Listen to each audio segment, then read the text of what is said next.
Oh, man, it is freezing outside right now. I totally forgot my gloves. And it's December 1st, so happy day one of a potential Vlogmas. We'll get to that in a second. I'm seriously freezing. I've made about maybe 7 or 8 videos on the Action 6 now, and I've gotten a pretty good hang of the kind of like how this camera exposes. So in this video, I just want to share with you my settings for the Action 6 and explain why I kind of chose these settings. So before we get to the settings, first I want you to take a look at my LUT pack and consider buying that, and also keep watching the video until the end because I'm going to save one setting until the end to keep the retention up.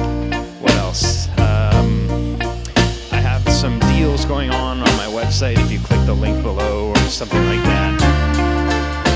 That was all a big joke. I don't have any of those things. It's just like I feel like every time I watch these videos, they kind of gate the settings behind 15 ads. So everything you just saw on the screen is my exact settings for, I'm actually using them right now. The only difference is I'm using the macro lens, and I've set the shutter at 1/50th of a second because I can. But for 99% of the times, the settings I just put on the screen are exactly what I've been using. All this footage is straight out of the camera, by the way.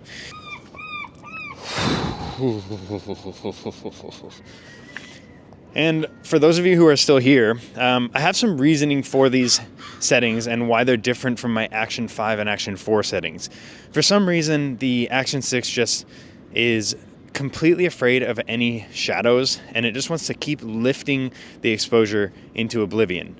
And it's funny because it's also the first Action camera that has f2 aperture, meaning like it lets in a lot more light than pretty much any other Action camera, but it refuses to use it. It almost feels like it's 11 from Stranger Things in like season 1, season 2, and like once it goes to f2 once, like it can't do anything anymore. I don't know, but the point is here, with the variable aperture being set to f2 to f4, the only way to get that f2 to kick in is to limit the ISO and also really bring down the exposure comp. Otherwise, you end up with a lot of these initial review videos that you saw, which had very grainy footage. I don't think mine looks like that very much. I might be wrong, but it seems like this is the key to everything, is to limit the high ISO because it's going to choose anything but opening up that aperture. So there are times when I will change these settings, and we'll get into those in another video, but it really comes first with an understanding of how the exposure works on the Action 6. So I hope this helps. And if you want to talk about cinematics, this grade right now looks very cinematic. Like, look at the kind of blue tones in the back, my red toque, my beige jacket. Like, this is cinematic. At the beginning of the video, I said something about Vlogmas. And if you've never heard of it, it's kind of like this thing that vloggers do where they do 24 vlogs, like an advent calendar, but for vlogging during December.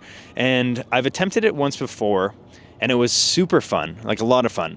I did it actually around, I have a coffee company and we make a coffee advent calendar every year. I base it around that. In this, I kind of want to base it around one idea and maybe one camera, something like that. But we're going to keep the vlogs very simple and short and just kind of experiment, really run through a bunch of different things during this month. And I'm really excited to do that. And I hope you guys are excited to take part in it. So if you're down with the idea, please let me know down below. It's not going to change the fact that I think I'm going to do it, and I'll probably fail.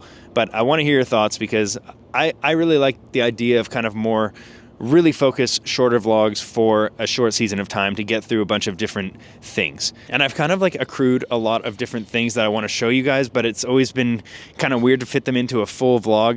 Kind of like this bag. I got this bag from Orbit Key and a whole system I got going on here that I think would be very helpful for you guys to see because it really helped me, as well as the brand new Ace Pro 2 Explorer grip. That's it right there with the macro lens attached. A lot of us have been super curious about this, especially the macro lens, and I want to get into it because this has opened up a lot of different options. And I think the Ace Pro 2 has kind of always been the other camera that people look at when they're looking at the Action series or the Ace Pro 2.